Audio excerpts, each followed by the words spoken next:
All time is not equal. Hi, this is Jimmy Jays, and I just wanted to make a quick video with you about not all time being equal, and kind of what you can do to utilize that. And before I kind of go through it, I guess the example that I would use was there was a trip that I took a while ago, probably a year ago now, and I was going to be in Disney World. And actually got a personal, somebody who only does trips, a travel agent who only does trips to Disney World. And I was going to be there for 3 days. And I thought to myself, man, I really would like to go for 10 days, so maybe I should just, not go and go another time. And we thought, no, let's just go. Let's go for 3 days and make the most out of it. And so this person created us a kind of an itinerary or a plan while we were there. And what she kind of told us as she was making this plan is that you're going to get more done in the first 45 minutes of the day than you will the entire rest of the day.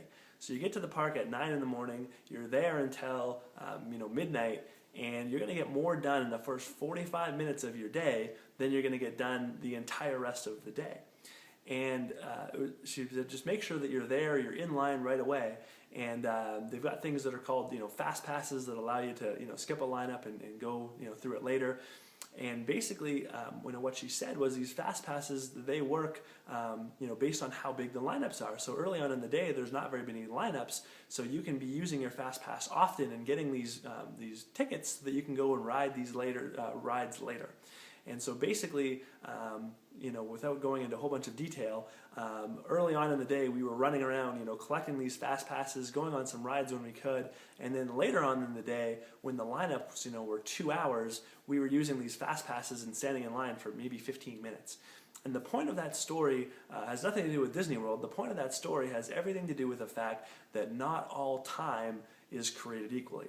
And you see, if you don't understand that, then you don't understand that spending 15 minutes, when you first get into the park, when there's nobody in there, you're the first person in the park.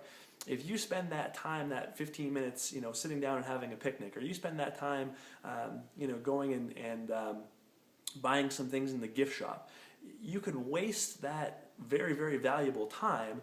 And instead of doing that, if you're out there going on rides and you've got things kind of mapped out, you can get way more done in that 45-minute period than you can in the next 8 hours. So how does that relate to business? Well, there's times in business where not all times are created equally.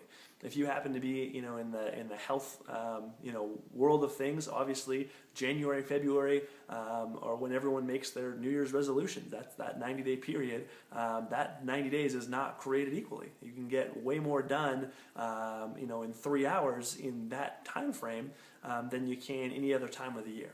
If you're in a lot of different type of businesses, not all time is created equally. So you've got to understand that, and when you do, you can put in a smaller amount of time and get a huge result out of it. So that really was kind of the lesson I wanted to pass on today, is just that not all time is created equally, and probably the best thing that you can do is get with somebody that's been in your industry, or get in with somebody that has been there before, and find out from them what periods of time are not created equally, and just kind of watch them, watch their actions, watch their attitudes. And when they're going crazy, when they're going hard, it's usually because they understand that not all time is created equally, and that's when I would be going crazy as well. So hopefully that helps you, and I'll talk to you again on another video.